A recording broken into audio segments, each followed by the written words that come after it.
stop is On the Radar Radio. Stand clear of the closing doors, please. Yeah.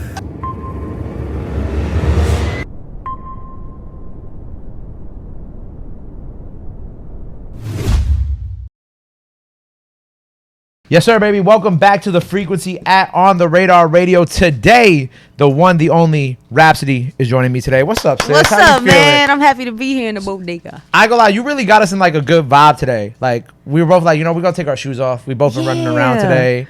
Like, Exactly. It's been a crazy day for you. I haven't eaten. You haven't eaten. I'm short. My feet don't touch the ground. You're Why not that short though. Is my couch is not that damn. Let me be, man. Let Damn, me be. that's crazy.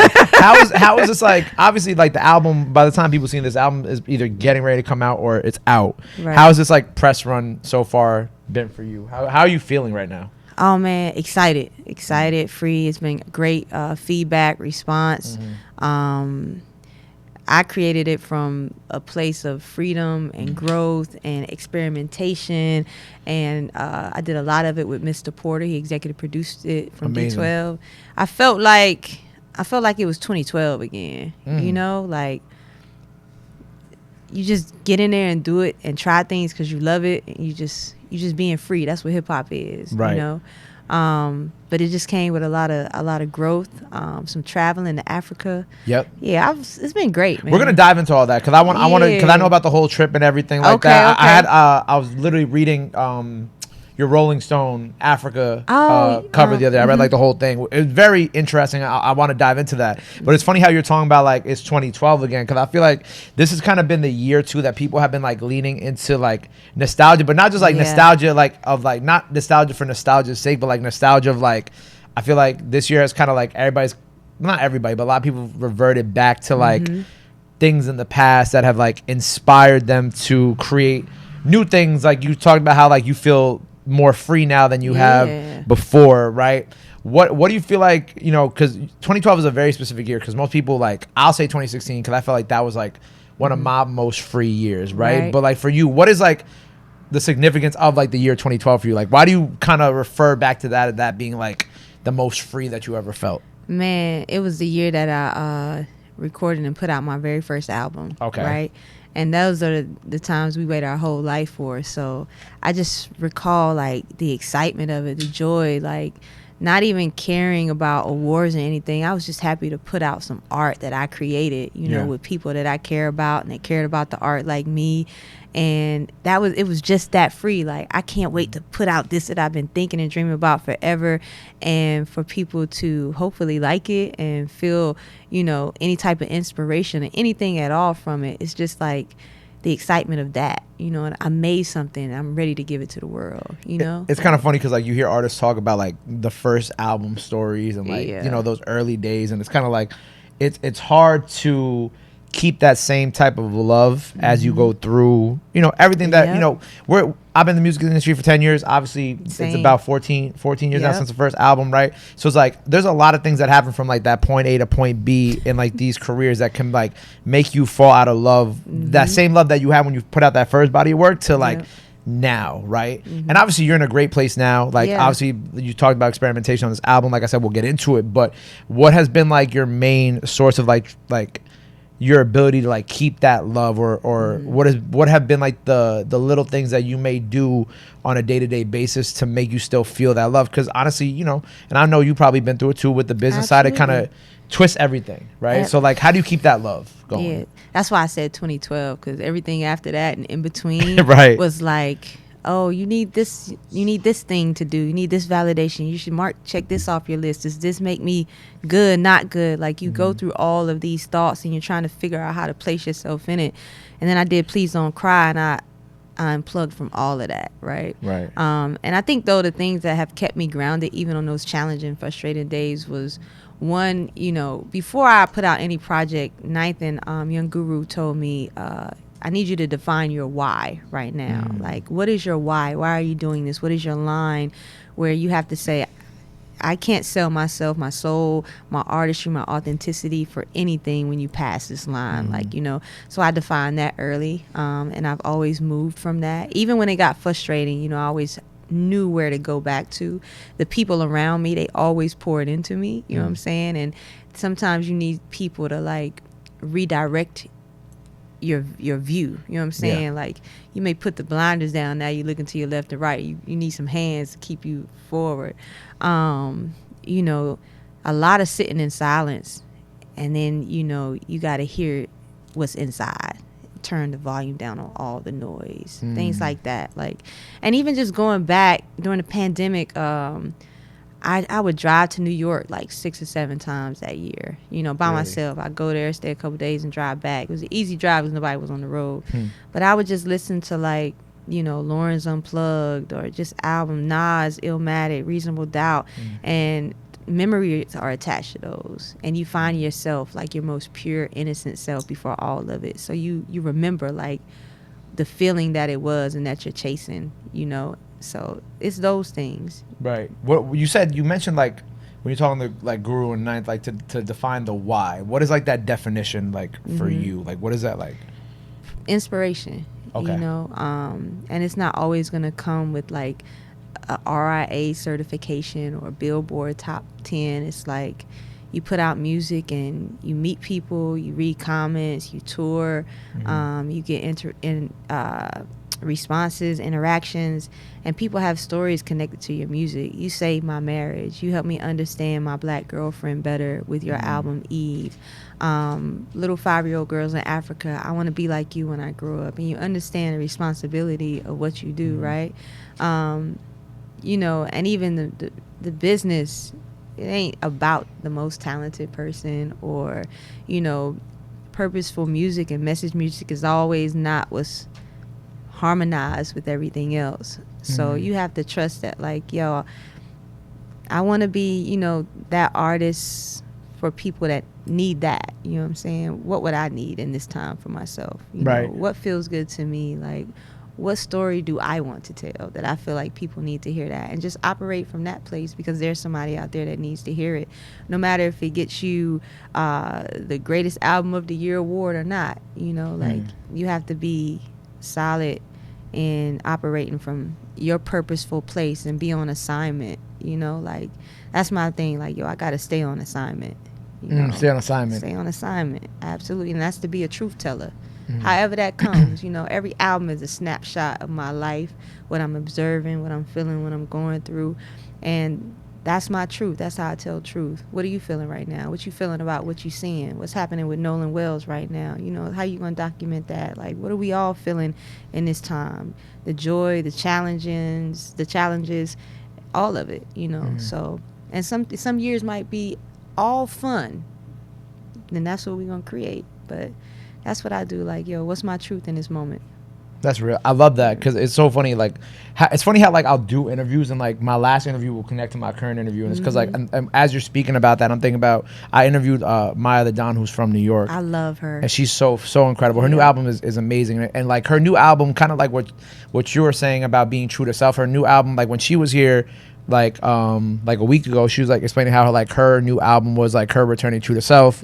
And a big part of that was that she felt like when she blew up off the record she had, she felt like, you know, you get big in the industry and you start listening to everybody around you. You need this hit record, you need that, whatever. You start kind of like modeling yourself after maybe other female rappers in the game and trying to be too much like, oh, I need to be like the girl who's hot right now instead of just being Maya or being rap. And she had talked to me about that same type of thing of like finding herself and like feeling like, oh, like now the music that she's making is like kind of like the most true to self music, because she found like, what'd she say? She said she's like, yeah, my audience probably isn't in the club shaking ass. They're probably on their way to work. You know what I'm saying? Yo, somebody told me that real early today. Like, it's 7 whole days in a week. We are not in the club 7 days, Facts. 24 hours a day. Like, it's a lot going on outside of Thursday night, Friday night, Saturday night, into the Sunday morning, whatever day. Like, it's so much life happening, and people need a soundtrack to all of it. Not only the party scene, but I had a fight with my wife or my boyfriend, or, you know, I don't know, like, I'm depressed, or, yo, this is a happy day, you know what I'm saying? Whatever it is, whatever, I'm celebrating today, or I just look good, I want to dance in the mirror, like, whatever it is, you know, I want to talk to God today. You need soundtracks to everything. Yeah. Like you don't want to like people got their rainy day. Everybody got their rainy day playlist. Everybody got their Sunday morning playlist. Exactly. Like I think like the way that kind of, especially like hip hop now runs, like everybody's always like, oh, you got to get like a club record. But then it's like, okay, well, what do you? Well, like I really be asking myself sometimes. I'm like, well, what do people listen to? Like who are just like straight hip hop fans or R&B fans? Like, what do you guys listen to? Like when you're not in the club? Like what is like? Because I know you're not listening to like, it could obviously the different frequencies, right? Yep. You could enjoy, your Sexy Red in the club, but you could also enjoy like your Rapsody at home or whatever you're doing where they listening to your music. But like I want to know what people's frequencies are, because like you only kind of see one side of people at the club. You feel me? Exactly. And I feel like people walk with this mask on, like everything is great all the time. Facts. I'm up, it's lit all the time. I wake up, eat a banana, it's lit. That banana is lit as fuck. It's just like, come on. Like even the argument, like whether it's J. Cole or me, would be like, yo, that's boring. Bitch, you ain't supposed to play it in the club. I didn't make that for the club. Yeah. What the fuck is you talking about? Like it's just for different energies and emotions, and like you could be studying, like you could be self-reflecting, you could be rapping in the mirror, whatever, but there's something for everything.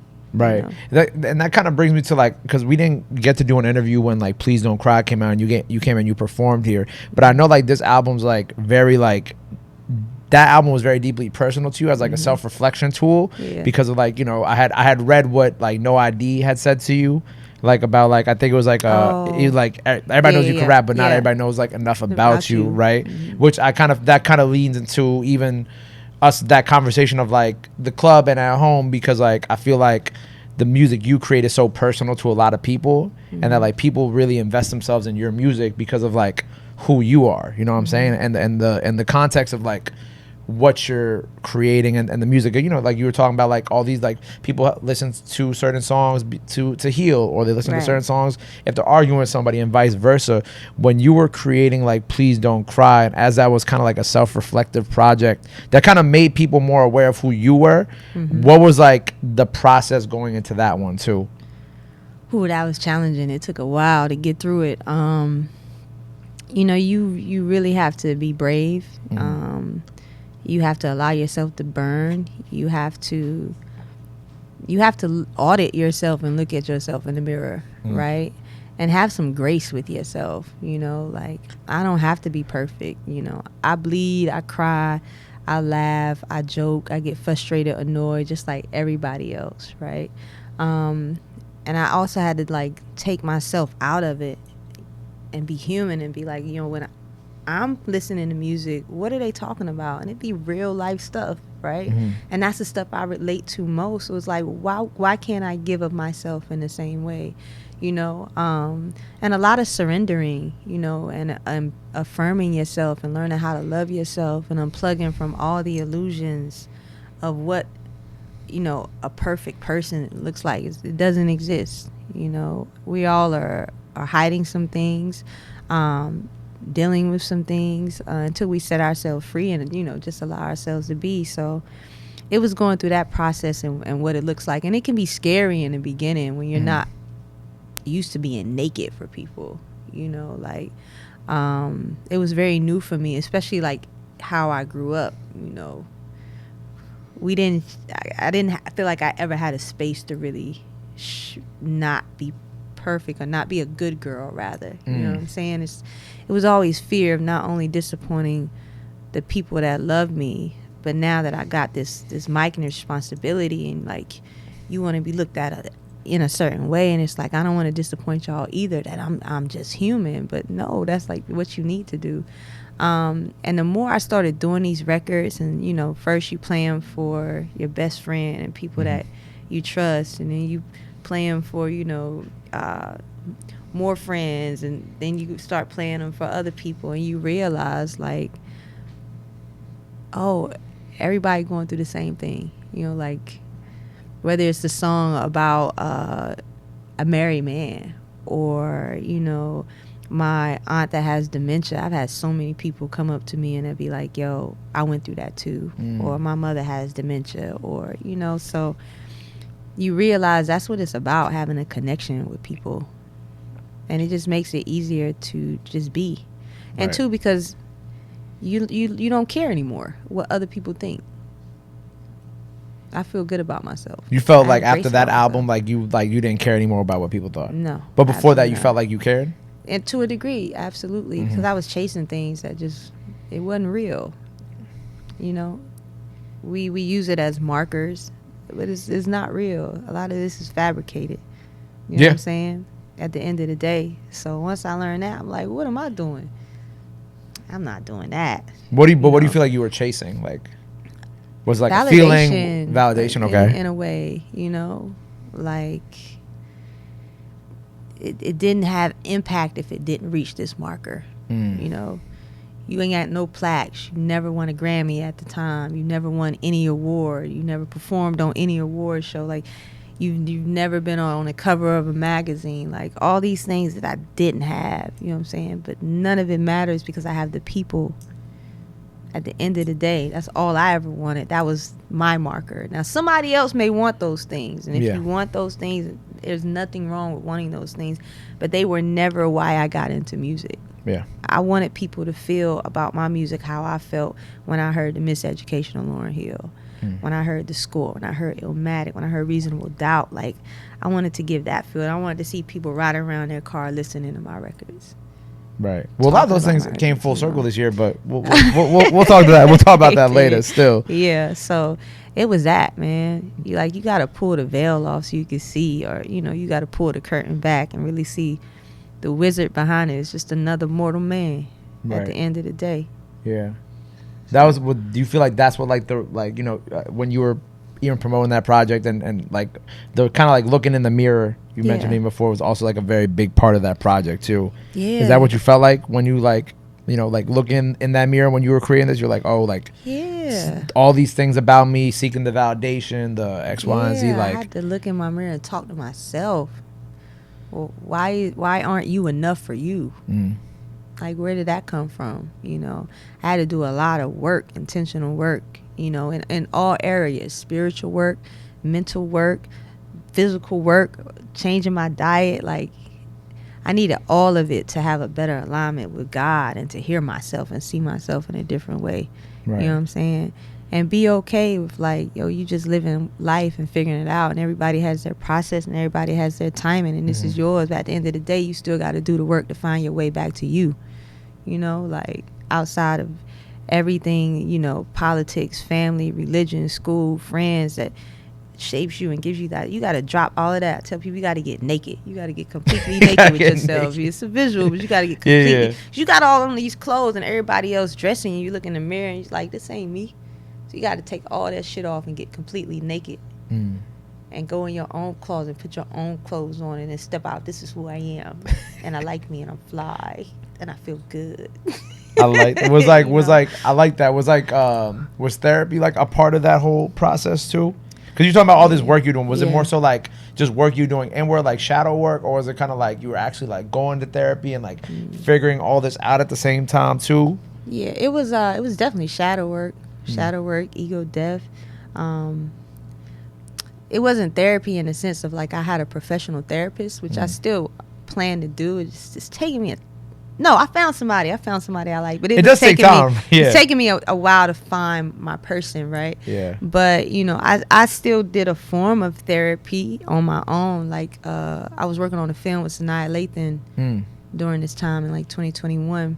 It was the one time I stopped working on the album for like 3 or 4 months to go work on this film, and she was doing her own healing work, but she gave me this course, and it had like maybe 12 courses, but one of them was called Unblocked Child. Yeah. And I remember it was a big turning point, or it turned the lights on. Like it took you through this guided meditation, and it was like you flying through the clouds, whoop, whoop, whoop, and you landing, and you're your youngest self that you could remember. And I think the guided meditation, it was something to the effect of,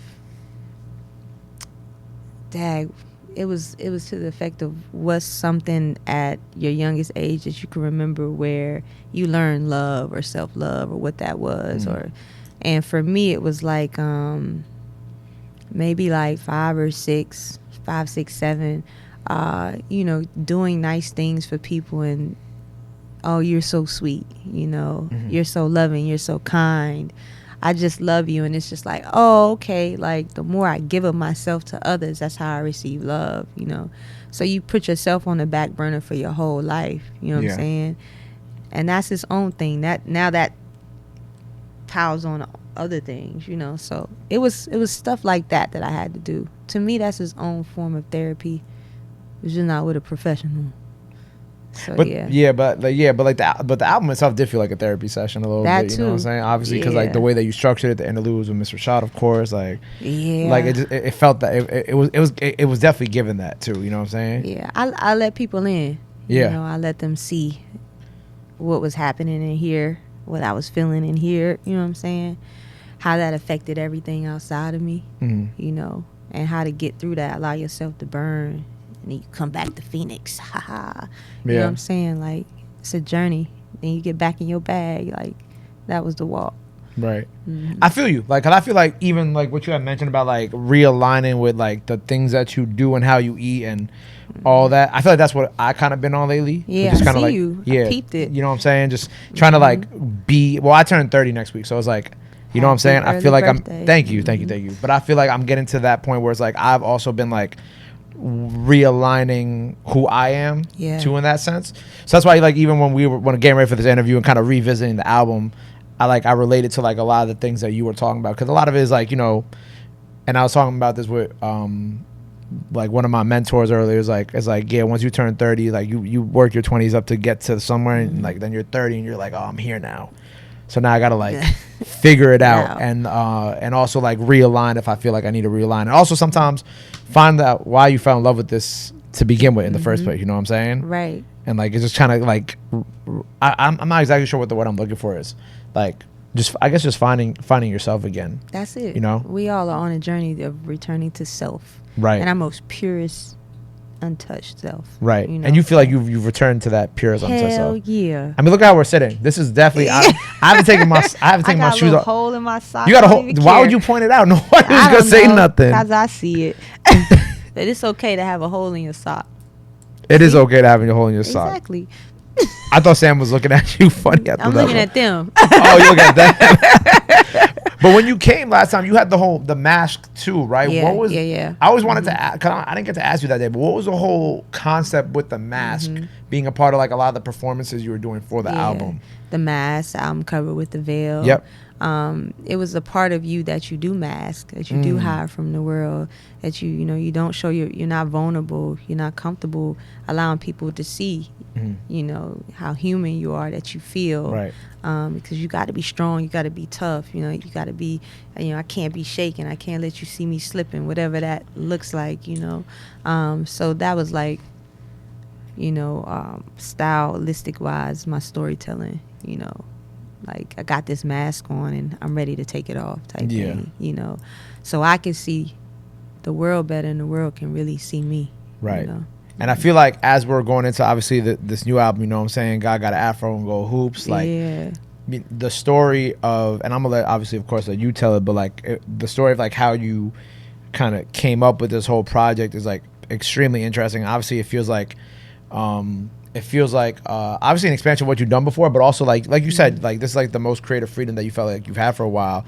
And you mentioned it all really started from a trip you took to Africa. So where does where is like the bare bones, like the beginning of where this whole new journey for Rapsody like began?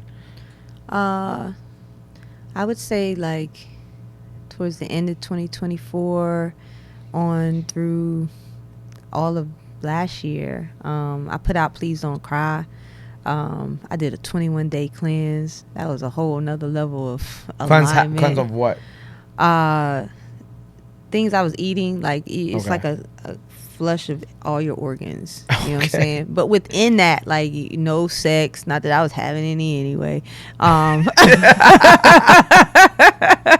No alcohol, not that I really drink. No smoking, like and I was in the studio with Amanda Rifer, and she was telling me about this cleanse, and she was like, "Yo, you feel a state of euphoria, and I want to know what that feel like." So I did the cleanse, and I understood it.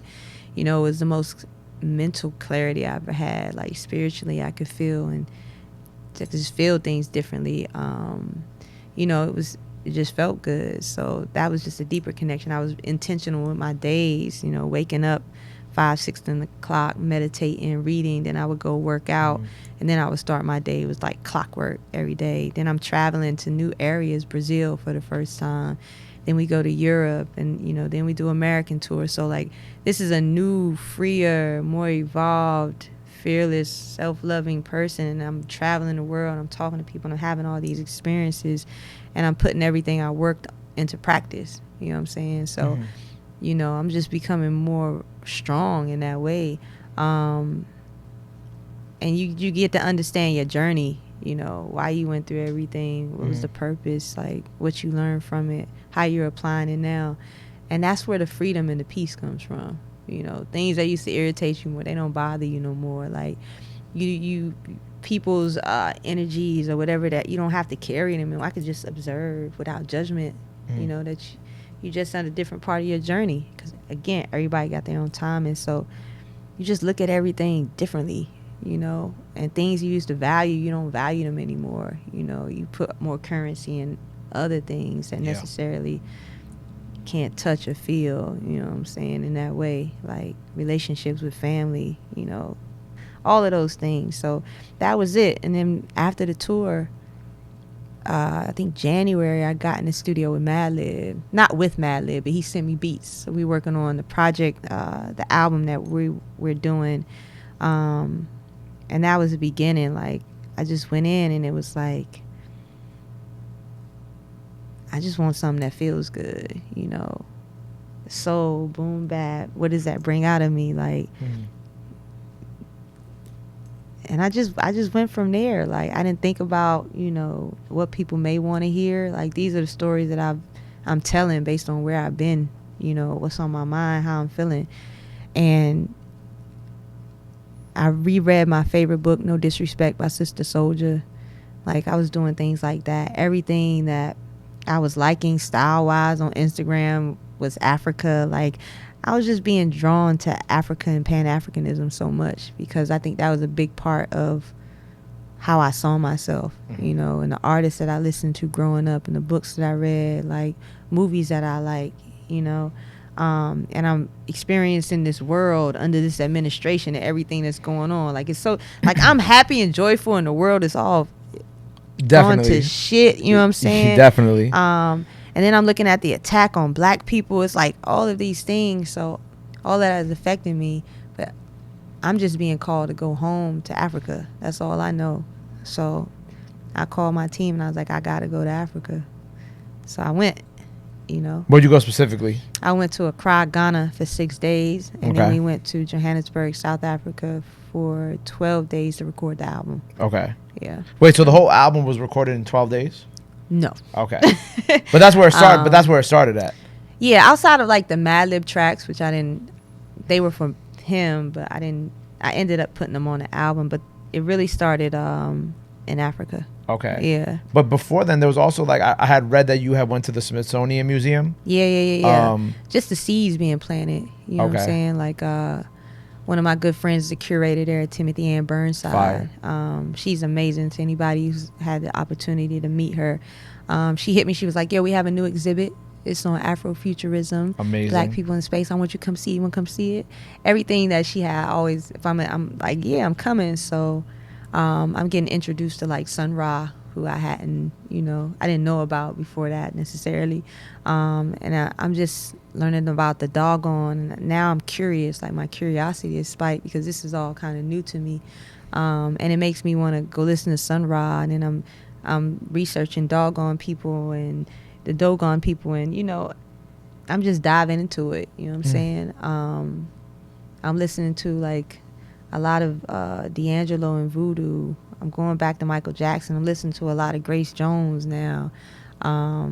You know, it's things like that. Again, I'm reading No Disrespect by Sister Soldier, and that's a book about the relationships of Black and African men and women. You know, she goes through her life from her childhood, like early childhood, with her father, and then her mother moving to the projects and being on welfare, and her relationships between her mom and her boyfriends, and then, you know, looking at our people in the community, you know, what the hustlers on the street trying to survive, welfare, systematic racism, the difference in the schoolings, like school to prison pipeline. It's all these things she's going through. She goes to college now. Her first romantic relationships, her friends' romantic relationships, and it all boils down to like everything we as people have gone through from slavery to the present day, and how that has affected us not only as individuals but the relationships we have in our families and with men and women, right?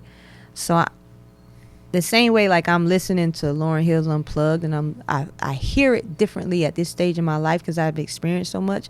I'm going back and reading this book that I haven't read since my sophomore year of college, and I'm reading it differently, that with the Afrofuturism, so it's just like all of these things are shaping me. So then you like all these things are shaping you, right? Like This Is a Soldier book, the Afrofuturism, the exhibit at the Smithsonian. When you take that first trip to Ghana, what were like some of the things that stood out to you? First of all, was that like your first ever trip to like Ghana and South Africa? It's my first trip to Ghana. It was my third trip to South Africa. Okay. The first time I went to South Africa was 2012 and 2013. Okay. But what were like, because obviously Ghana being kind of like the most newest experience for you, and like the first experience for you in Ghana, what was like so important about that trip that influenced like a lot of the project that we're getting like this month? Some layers. Like we were there 6 days, and I had plans of like, I'm gonna be in the nightlife. I'm gonna go out because I don't go out that much. Oh, you was gonna get you outside? I was gonna be outside in Ghana. But did you go outside? I had plans. I was gonna go to like the Volta region because I had a friend that was from there. She was like, go to my hometown in Volta. I was gonna spend a couple days there. Like that was on my mind. But I got to the hotel, and my homie, my brother Gretzky, he was supposed to come with me. He missed his flight, so I was there by myself most of the first day. And I met this tour guide in the hotel. He called himself the mayor, Hector the mayor. And he pulls out his phone, and he was like, he's asking questions, but how long you here? He's like, I could take you here, and he's showing me all the tours he's gone. My interest is peaked, and I'm like, okay. So he creates this whole itinerary for me. Gretzky lands that night, and I'm like, we leave in the morning at 5 a.m. We going on a trip, and we don't come back to the hotel for 5 days until the night before we leave to go to Joburg. So we go to the Ashanti region. We get up 5:30. It's a 5-hour drive. Me and Gretzky are both in the back, quiet. We just settling in. Like, it's a beautiful sunrise. We're in the continent, so I'm just allowing myself to be where I'm at. Yeah. And on the radio, it's this westernized white gospel music playing, and I'm like, I am in Accra, Ghana. Why am I listening to this? Like, it just takes me out of everything. This is not what I want to hear. This is not what I heard when I went to South Africa 10, 12, 13 years ago. What is this? So I asked the driver, I said, can you change the station, please? He changed it. It was the same thing. Changed it again. It was the same thing. I said, why is this what's playing on the radio? Like, where's y'all's music? He's like, this is what everybody listens to, And Gretzky on his flight there, he's like, my whole plane was white people, and they're coming to create churches. And it made me think like that. Create churches? Yeah, it's a thing. They're building churches everywhere. And I'm like, even in the continent, I can't escape, the spirituality, religious practice even being co-opted, whitewashed in a sense. So that sat with me, and I connected it with, America and the idea of, Jesus is blue eyes and, got this straight hair. You mean blowout Jesus? Yeah, blowout Jesus. What? I ain't gonna lie. I want to let you continue in 2 seconds. No, go ahead. I started texting people, and they'd be, I forgot who I was texting. It was like, might have been around like the holiday season. Yeah. And we was in church, and somebody sent me a picture of them in church, and I said, oh, you praising blowout Jesus today? And then I don't know, I took this to this whole thing in the group chats, and I'm like, y'all really think Jesus had a blowout? And a few highlights. And a few highlights? You know what I'm saying? And then I started arguing with my parents. And then, like, every family got like that one family member that's just a little bit more conservative than the rest. And I ain't gonna lie, I'm the shit starter in my family, so I'll be the one that'll start arguing with all the Everybody. you know the other side of the family. Right. You know what I'm saying? The ones that aren't as you know whatever. And I would just be like, yo, I'll be like, so all the pictures of Jesus in your crib, they all got blowouts. That's what y'all think. Yeah. But anyway, please continue your thought. I'm sorry. No. I'm sorry. I like that you insert. That's what it be. Exactly that. Yeah. But it's that. Like I thought about that. Then I thought about like all the books are being banned. DEI is gone. They're rewriting history and the slave trade and what that was. And they wanted to come over here. And I'm just like, you know what? Like, if my album was a book, it'd be banned. Every one of them. You know? So, that's sitting with me. We go into the Ashanti region and I'm learning about how important women were. It wasn't man, woman, it was woman, man. Like she's the king of the region. They look up to the woman because she brings life. What she says goes. Their last name is from the maternal side. Oh, really? So, yeah. And what region is this? Ashanti. Okay. Then I go and I have the first bath of return. So you go to the river where slaves had their last bath of return before they went to the slave castles. So the descendants come and they have their first bath of return, the welcome back. And they're telling us like the history and the walk that they took from the top of the village down to the mountain and how many people died and, from sickness, old age, from heat, from... There's some lions out here. The weak ones, we're going to tie them to a tree and offer them to the lions so they don't come get everybody else. All the people that died during that. And you get to the last bath of return and people die whether they're trying to escape or whatever. And then you get to the slave castle. And we did the slave castle tour. And how many people died whether they were giving birth from being raped, whether they tried to rebel and they were put in prison, whether they were sick. Like, it's so much death. And then you get on the slave ship and some jump off and some died of sickness and then you get to America and more die, and it's just like I stopped and I was like, all of this death, like all that we've been through. And our first slave castle, it wasn't as heavy. It was heavy, but we got to be brought out of it because right outside they were having a carnival. So outside the castle? Yeah. Okay. It was a carnival. Like, it was lit. I walked through it, and that's how I knew, like, nah, like, we come from Afro, because it looked like New Orleans second line. Like, right. The drumming, like, the dressings, the footwork of the dances. I was like, this is second line. Nobody can't tell me that we are not from here. Like, it's too crazy. So it made me think, like, yo, we've been through all of this. All of the death, all of you you get to the slave castle, you can't speak your language, you can't pray how you pray, you can't be with your loved ones. Like, all of this is taken away and we still survived and thrived. You know what I'm saying? Like, so that's on my mind. Like, I'm taking all of this to Joburg to record an album. And Denon gets there and he playing around with some drum joints, and I'm just in the space. Before I even got there, I went to see Terrence Martin, and he's always told me, like, yo, I just want to do a jam session with you. Like, just get with some musicians, and we just going to do whatever, and, like, just come up with songs on the fly. I've never done that. So I took that with me, too. So while Denon playing around trying to find, like, the drum loop he want, like, I'm just freestyling. God got a Afro, because to me, it's like they don't want us to remember our own spiritual practice, our own religion, or whether it's Yoruba or whatever. They don't want us to see God in ourselves.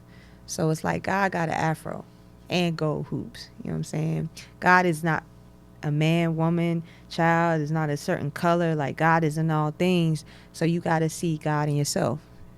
Whether you got a cornrow phase, you got a bust down, whatever it is, like, see God in yourself. So that was why I named the album that, because, I wrote it like, again, if my album was a book, it would be banned.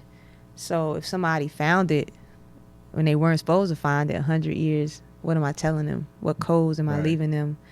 What truth am I telling them, so they know whatever they telling you ain't it, And the first thing was like, don't forget to see God in yourself. Because that was going to be one of my next questions. Like, what conversations were you trying to start with the album title as like a whole, outside of just like the surface value of like, what you're presenting, like at face value? Like, what are you trying to, what do you want it to mean beyond that too? And then that's, I mean, that is such a title to me that like makes you stop. Like, God got an afro. Ain't nobody ever said it like that, because they painted God as this, or if you know the truth, you never given God a real face. So it's like God got an afro and gold hoops, because we like to say he, she, whatever. God is I, as my homie Andre Mego says. God is I am. Right. So it was that I wanted people to stop and just think, and it's really just to start conversation, because Sister Soldier was one of the big influences. I looked for her, and I looked for her number to reach out, because I wanted her to do the interludes to it. I felt like we needed to hear from her, if she wanted to be heard from. And, she and I connected. She didn't necessarily know a lot about me, but, we got to chat. And I told her about the album and, what I wanted her to do. And she so gracefully and respectfully declined, because of where she is in life right now. Like, she's Muslim. She has a family, children, all the things. But the most important thing, she was like, I don't play with God like that, because of her faith. Okay. And she was like, Rapsody, I challenge you, because I think she would have did it if I changed the album title, maybe. But she was like, I challenge you to not mix the truth with a lie. And I was like, damn, that's powerful. Like, I that's why I love her, because she challenges me. But I had to sit with it. And because I was gonna say, like, what is, like, how are you mixing a truth with a lie? Because everybody believes what they believe about God. I'm not Muslim. I don't necessarily practice Islam. I would like to learn it. But I think the lie is that God doesn't have an afro and gold hoops.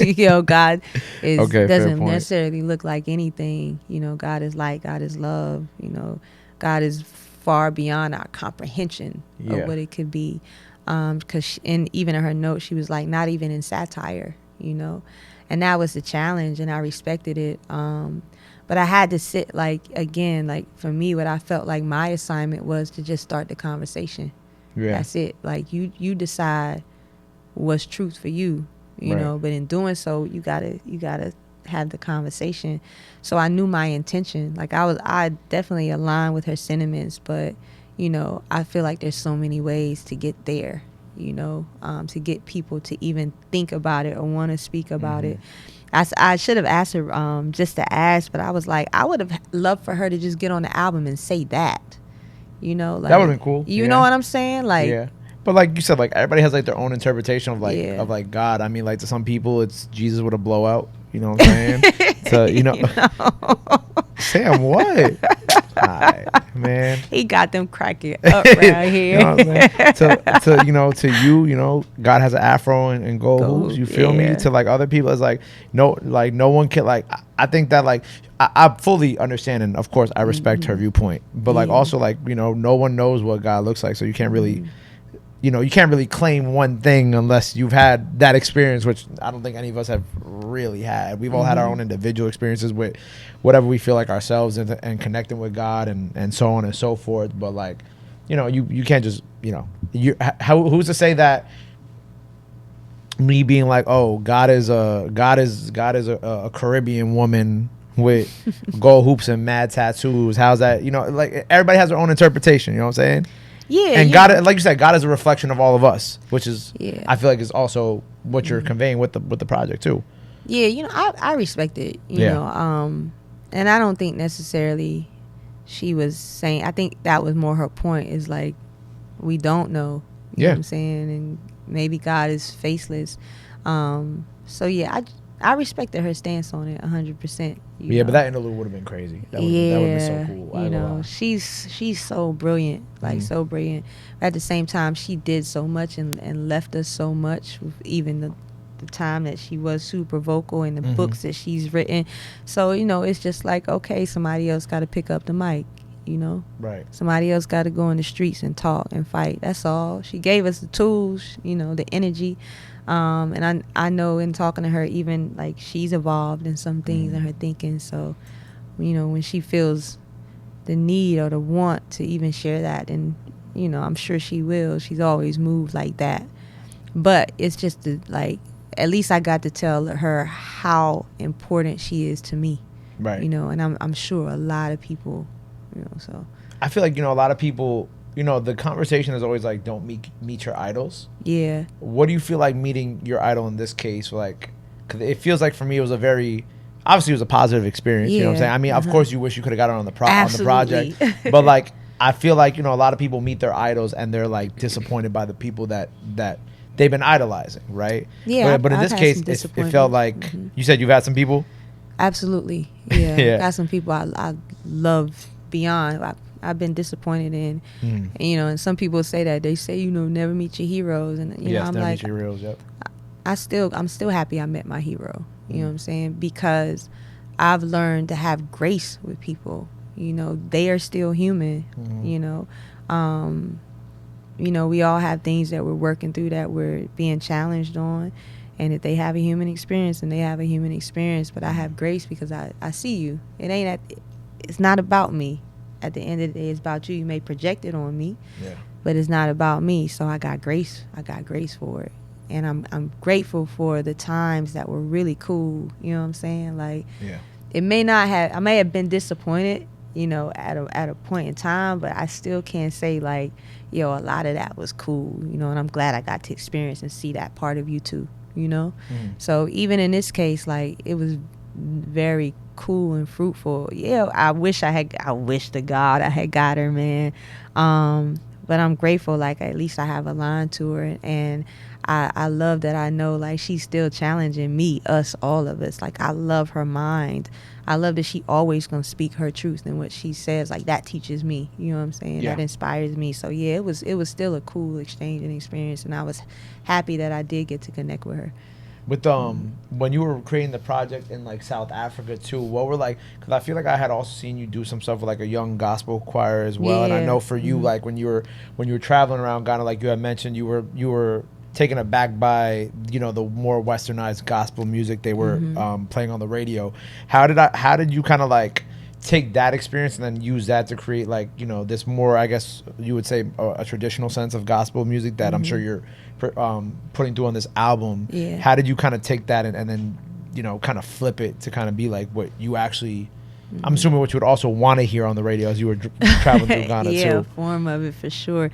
I tell people, like, this era felt like really divine. Like, it felt like I was being led and things were being aligned for me, for whatever reason, for whatever I was supposed to do it in my assignment, do with it with my assignment. Before we went to Africa, I went to Detroit, and me and Denon worked for like a day before we went to Africa.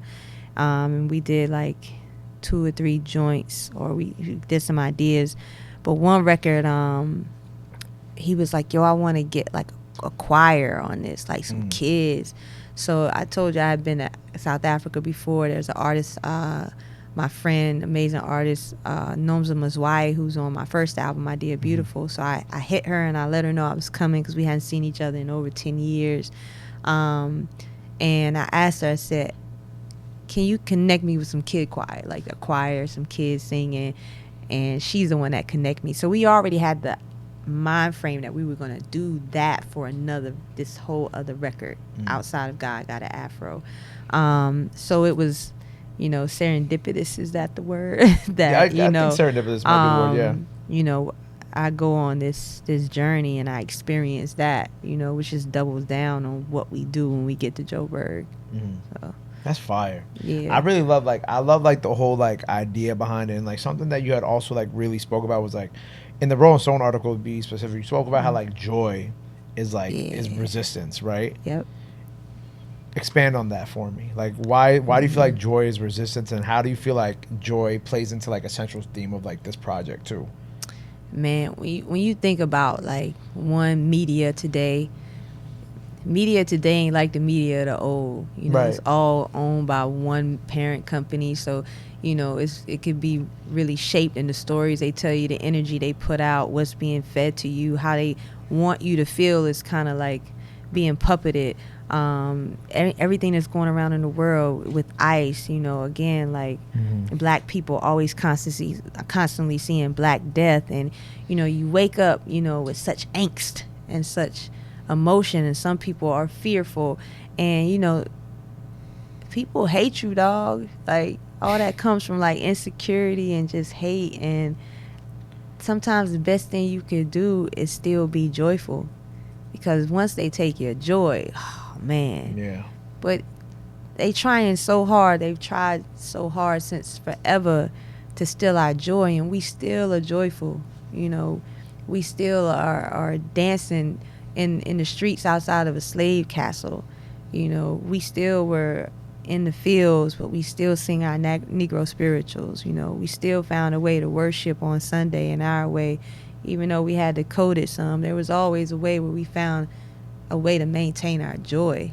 Right. That is resistance, because that's the one thing they know if they could take from you, they broken you to the bone. You know, so be joyful. You know, shout out to my homeboy Anthony Gretzky Wolf, who's an abolitionist and really involved in the streets, and he'll tell me like, yo, like we go fight in the streets, we get in the face, and we use our bodies to get between ice. We fight for homeless people, we fight for black and brown people, but at the end of every day, we put on some music and we dance home. We end our day with joy, so we can be full enough to go and fight the next day. So that's what I mean when joy is resistance. It's needed. I love that. Yeah. That's amazing. So who else is on the album? Because right now I don't have the track list isn't fully out yet when we're recording this. So who else is on the project with you? It's not a lot of features. Mr. Porter is a big feature. He's on like a third of the hooks. Malice from the Clips is on it. Fire. George Clinton is on it. Nomza Mazwai from South Africa is on it. My good friend Jojo Abbott from the Volta region of Ghana is on it. Let me make sure I'm not forgetting anyone. Oh, Amanda Reifer is on it. Nice. I think that's everybody. How did you mentioned at the beginning of this interview, and obviously just now, that Mr. Porter's on a third of the project, right? Vocally, and he produced 11 out of 16 tracks, and he EP'd it with me. He did EP it. So how did Mr. Porter get this entrenched in this body of work with you? I've known Mr. Porter, Denon Porter of D12. Shout out to Detroit. Shout out to Detroit. Since like 2012. He's always been a supporter of me, a fan of me. You know, I've done verses for him, but he's always like, I remember he came to Raleigh to the studio one time, and like he was like, yo, I need to get in with you. Like, I see it. I got a vision. Woo, woo, woo. Timing is everything, you know? Sure. Like, I probably even wasn't ready for what he saw as an artist. But every project I did, I would always call him. I would always hit him for beats. And for whatever reason, it just timing. It just we never did anything that made it out into the world. I got things in the vault, but never made it into the world. But this project in particular, I had planned to like have Mad Lib. I was gonna go back and see S1. Like, you know, I made my list. I sent my list to the Rock Nation ER. Like, these are people I want to work with, right? So I was preparing. But I called him and I said, you know, I'm gonna get on the plane. I'm gonna come to Detroit. And when I walked in the house, he was like, I'm so happy you here. Like, I want to help so much with this project. It is my duty, and what I have to do is I want people to see you how I see you. I see all your superpowers. I see superpowers that you don't even see in yourself, and I want to help people see you and know you like I do. And I was like, okay, you know, like, I think this time is the best time of any time. Like, there's nothing in our way. Like, I've learned so much. I've grown so much. I think we ready. We went down in his basement, and the first two joints we worked on was this joint called Free Your Mind, and a couple of other joints that didn't make the record. But he was like, yo, these first ones, like, you know, I only want to do maybe 3 or 4 on the album, but you know, I want 11. Yeah, I want to give you some joints you could perform at a festival. Like, that's my contribution. I'm okay. Yeah. And so, like, I sent him a playlist of like songs of like the frequency, the word, area, colors I wanted to be in. Excuse me. And I sent him some pictures and photos from Pinterest, like, just to show him where I was, like, inspiration wise, musically. And boy, he knocked it out the park. Like, he really set the tone. You know, so then I was like, can you come with me to South Africa? And he came to South Africa, and I recorded like 3-4 songs. No, I did like 5 songs, but 3 of them made the album. They were the heart of the album. And I think just that experience, like, he meant what he said. Like, he don't get on if Eminem ain't going, he don't be going nowhere. You know, he got on a plane and went to that's a 16-hour flight. He went to South Africa with me. He met me there. You know, he created beats with me. Like, he saw my vision. He would give me like ideas of his own that complemented my vision. I'm working on a Madlib song. Like, he's producing my voice. Like, you'll play with your voice here. You know what I'm saying? He's giving me talks of life. He's putting his hands on my shoulders. Like, yo, like, I need you to know who you are. You know what I'm saying? Like, you ain't got to be in here doing 300 songs. Shooting in the gym, that's over for you. Now you need to go. It's game time. Just pick your spots on the floor. You know, I'm about to shimmy, whoop, whoop. I'm going to pull back and give you a bank. Oh, I'm going to give you 3 right here. Like, just pick your spots on the floor. Like, what record do you want to make? Okay, let's make that record. There's no need of doing a whole lot of, like, chasing and stuff. Like, you know what you want to do. Like, those are the talks he's having with me. Like, and he's so invested in, at the time, you know, he's healing from his brother dying. You know, like, his team is like, you couldn't have come at a better time. Like, he needs something and somebody to pull him out of this. So we needed each other in different ways. And we came back and we were on such a high of what we created and just how easy it was to create and how free we both felt. We just kept working, and he was like, yo, I just want to do the joint, you know. So I'm like, okay. So I only went to Detroit. Wow. I only went to Detroit after Africa, and we recorded the record. It was over a year, but we only were together to, like, re-record and work on it maybe 8 weeks out of the year. I only wrote when I was with him. Wow. So that's crazy. Yeah. You know, it's funny because, like, you're telling me this story about him, and it's like, it kind of like, I feel like the last 2 projects you've had, like, you know, the No ID story, like, a lot of, like, they have similar, like, path lines of, like, how these projects have kind of, like, come about, you know what I'm saying? Whether it be Mr. Porter or No ID, like, they both kind of, like, brought you into, like, the next, like, they kind of made you realize something about yourself and brought you into, like, the next phase of, like, who you're supposed to be. Yeah, and that's why I think it's so important for artists to allow themselves to be produced. Producers still matter. Like, absolutely, they're very important, I think, to the album making process. Like, you know, it just makes for a great experience. You know, I play basketball. I know how to be coached. Right. You know what I'm saying? Like, you can have all the talent in the world, but you still need a great coach. Yeah. You know what I'm saying? Like, it makes a difference. And I think, you know, doing art in this manner, like, it's good to have a wingman, or, you know what I'm saying, like, co-captain, you know, to fly the plane, because, you know, that's just it. Like, I always want to have a producer on every project, like a main producer that walks with me. I always say that's, like, the best way for artists to do is just, like, lock in with one person. Yeah. And, like, that's what makes, like, a lot of the best projects, you know what I'm saying? Exactly. Every project I have has been that. Ninth for, you know, a bulk of the majority of my records. S1 on Please Don't Cry. A large part of it until his mom got sick, and then Black Odyssey was a big part of that. Odyssey's incredible too. Oh, yeah, love Odyssey. Oh, I can't wait for the world to really understand how talented that man is, you know. And Mr. Porter for this one. Yeah, that's amazing. You know, also for you, like, community's like a big thing for you, and, like, you've always been, like, very vocal about, like, other artists that you are fans of. Obviously Nico is one of them, right?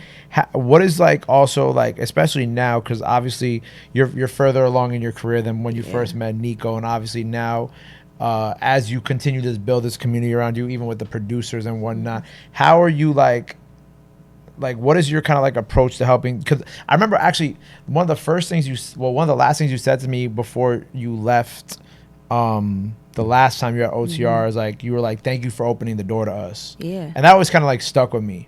Because, like, obviously I'm, like, you know, I understand that OTR is, like, a gateway for a lot of different people and a lot of different artists of all shapes and sizes as, like, a doorway that wouldn't typically be open. So I always, like, that always really stuck with me. And I feel like you are also, like, a conduit just like that of, like, opening the door for people, like people like Nico. What is kind of, like, now, like, your process, or, like, what approach is the better word? What is your approach of, like, helping others through that door now? Mm-hmm. If there is an approach like that, you know, because obviously this album's taking up a lot of time. A lot. People hit me for different reasons about different things. I just always make sure like I have an open line, and I just tell them the truth, you know, like however I can be of service. You know, I can't do everything, but the things that I can do, I try my best, whether it's Nico Brim or whether it's Deontay Hitchcock or whether it's Ruben Vincent, you know, whether it's Brittany Carter. Like, my line is always open, and I do that because I was them once, right? Mm-hmm. And I understood like how hard it was to get through a door, you know what I'm saying? And I always remember the people that did, you know, show up for me when they didn't have to, you know what I'm saying? I'll never ever forget it.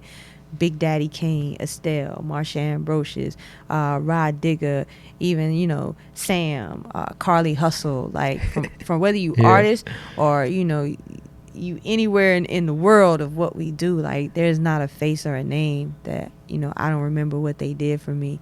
And the ones, you know, that may have made it hard, you know what I'm saying?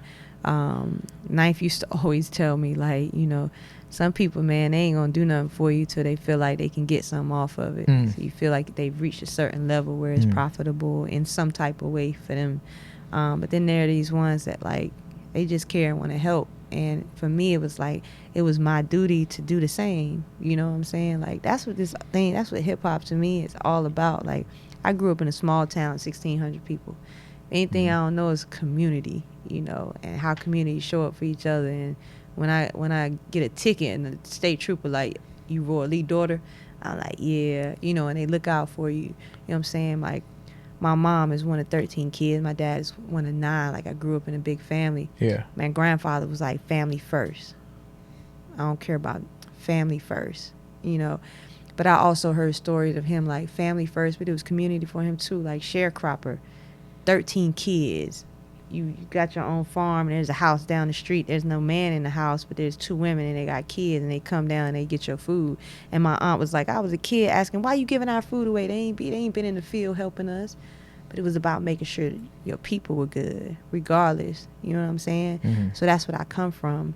That's when I get in this industry. That's what I'm looking for, and that's what I want to give. You know what I'm saying? I told somebody, I said, I just realized, like, I was just always looking for family, things that reminded me of home and what I knew as love, and what I was taught. You know what I'm saying? To show up for your people. And so that's always what it been. Like, Nico asked for help, show up. Ruben needs help, I show up. Deontay, I just call him because, you know, he put out Junkie in the Sun. Yep. 100,000 copies he wants to sell this year. Trying to sell 100,000 copies. He sold 1,000. I called him. I said, hey, I was thinking about your campaign. I got an idea. You can use it if you want, but have you thought about doing this? He's like, I ain't thought about that. Like, I just want to see you win, bro. You know what I'm saying? Like, we all a reflection of each other. I don't understand this thing of, like, I'm too big, you ain't on my, you know what I'm saying? Like, I don't even understand that. That don't even compute to me. You know what I'm saying? Like, we are all in this together. Yeah. You know, like, capitalism or whatever is at play is not going to take me off of that. Like, you're not about to get that from me. Like, there's so much power in community and unity. You know what I'm saying? Like, this is our culture. The people own the culture, and we've given it away in a way. You know what I'm saying? So it's like, nah, we taking that shit back, and I'm gonna do my part to make sure. Right. You know, and it can just be easy. It's just like looking out for somebody. Small. It don't take a lot, you know, to give somebody advice, to make a call for somebody. Like, I know somebody. Let me see if I can help. Like, I said that mostly for Nico.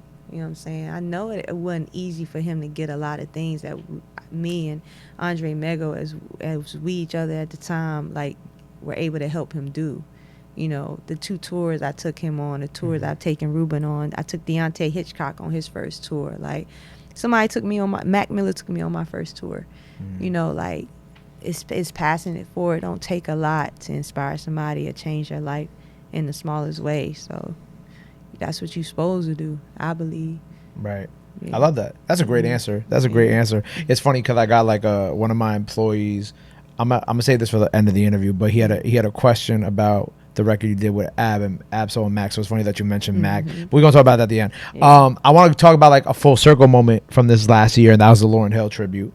And you were talking about how much you love Lauryn Hill, obviously, right? Yeah. And obviously BET Awards this year, Yeah. got to be a part of the tribute. Mm-hmm. What was that experience like for you? Like, how did you get the call for it, and then how involved was, I guess, or maybe not involved, I don't know, how involved was Lauryn in like the whole scheme of things? Lauryn ain't know nothing. I think if she knew anything, it was that Jill Scott wasn't gonna be able to be there to do this, and so she ended up performing. Yeah, I think that's as much as she knew, to my understanding.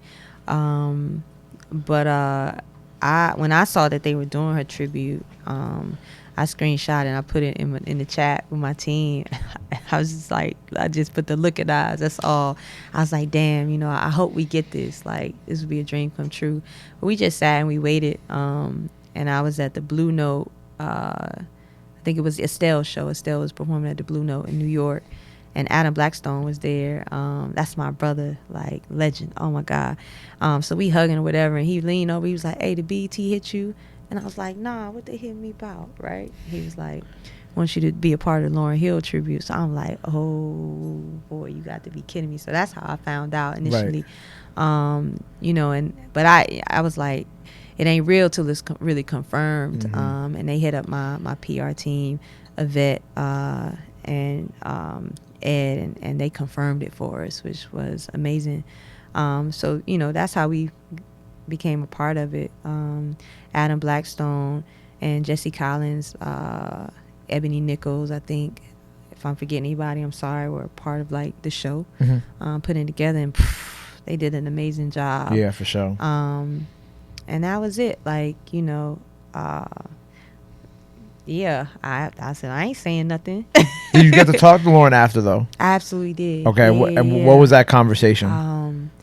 It was brief at her after party. I went over, spoke, sent my love, and she was so happy with what everybody did, and having her children part of it. So, she thanked me. We had other conversation. I'm gonna just keep between us, but it was just love and appreciation, and she was so grateful, and it felt good to me. Like, that's the best BET award show that we've had in a long time. It just is what it is, and that's probably one of the best, if not the best, tribute shows that they've ever done. So just to be a part of that whole production, to be on stage rapping to your greatest inspiration, and to see them joyful, on their feet, happy, like their children are a part of it. I mean, it's the best thing I've ever done in my career. I love that. That's like, I've been blessed to do some things, a lot of great things, but that tops it. Tops it. Yeah. Damn, I don't know how about asking this next question. Gonna go then. What? No, because also right. Another in the same vein as Miss Lauryn Hill, right? You had the Wyclef Jean collab, right? Yeah. And you talked about how like you actually wrote. You said it was a dream for me. Fugees are one of my all-time favorite and one of my biggest influences. So creating this with Wyclef was the best time, and it's just so funny to me how you had these two Fuji like experiences in the course of this year, right? So I was gonna say, like, in the same vein as like how like that Lauryn Hill was a full circle moment for you. How is this Wyclef record a full circle moment for you? Yo, same thing. Like, Wyclef is like, I don't have like a necessarily a direct line to Lauryn. Like, I'll email her every now and again. I don't try to do too much. Yeah. But like, sometimes I just wake up and I'm just like, yo, I'm gonna just send sis some love, or I might have a song. I'm gonna just send it to her. Not necessarily get on, though I've sent her songs to get on, to see if she wanted to get on, like, just to share art, Yeah. But Clef, like, he'll be on, my line. He'll send me songs he's doing. Like, he'll just show love. Like, he pours in so much. So the relationship is just a little different. In that way. But when he was like, yo, I got a song I want you to get on, and when he sent me that, it just took me back to a time. Like, man, I remember just sitting in the house, like, Indian style, in front of the TV, like, watching Fuji live, Ready or Not, and, riding around. I got my license, permit, whatever, to the score. Like, I know that I'm back to front to back, the same as Miss Education. Like, these are my heroes. So, you know, you just get to pause and reflect, and one, it humanizes them. No, not in a bad way, but it's like, yo, they're just as human as I am, but man, like, look what they did with their gift and their assignment, you know.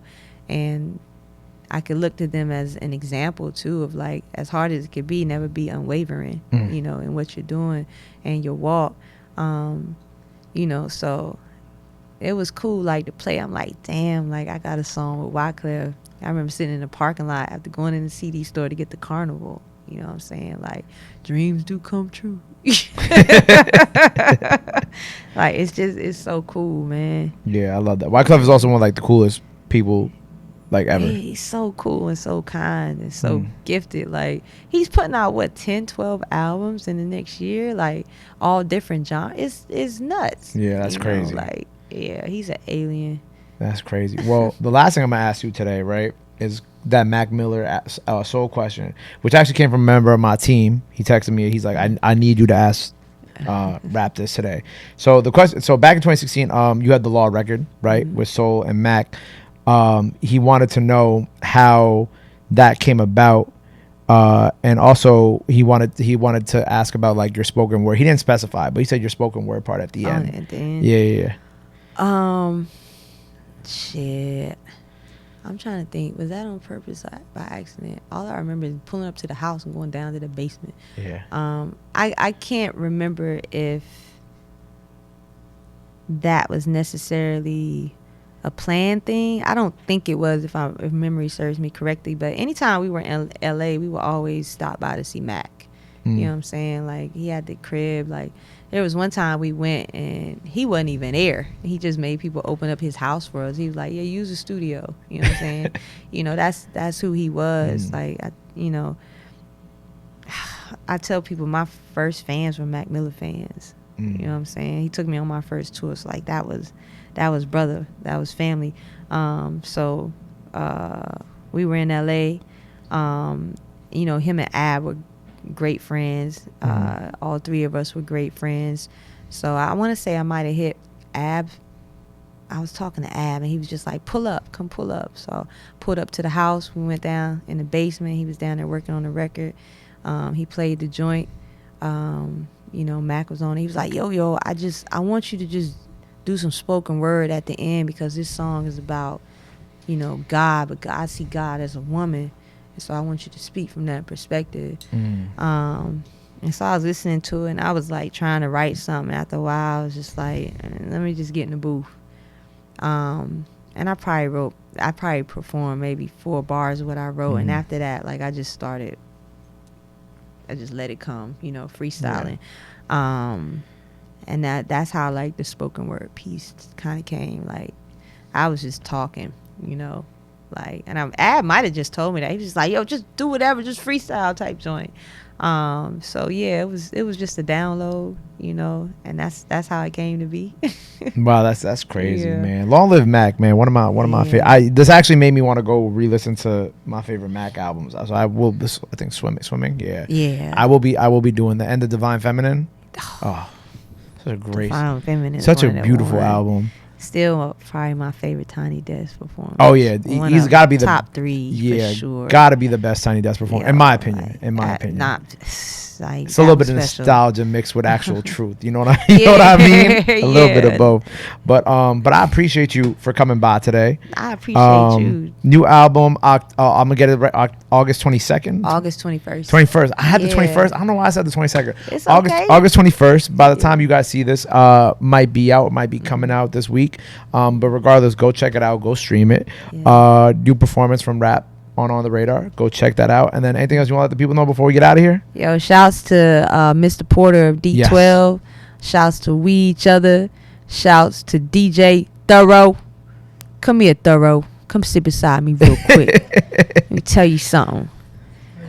Don't forget, for the hole in the sock, don't you ever in your life forget about the DJs. You feel me? They still the cornerstone of hip hop. Voice of the streets. This man did an amazing blend for me. Yo, shout out to Sam, Baby Sam, and Puerto Rican Rob. Baby Sam, her guy got an Afro. She said, I got an idea. Because if you know Sam is the hip hop queen. I'm telling you, lyrics to go. She did 9 verses of Triumph. We're gonna record it. And she's gonna be on the radar. Yeah, we're gonna record it. She thinks she not, but she is. And she had this idea. She was like, yo, at the end of Rap's verse, she says, shining. That's like the Clips. You know what I'm saying? So she asked Thorough to blend it, and he absolutely killed it. And he put a little D'Angelo in there. So, yeah, like, yo, I had an event, 68 DJs in New York, and surrounding areas came. Like, you got to have the DJs. You got to go touch the DJs. You got to show love to the DJs, man. They still matter. You know, don't ever play the face of the DJs. You lame as hell.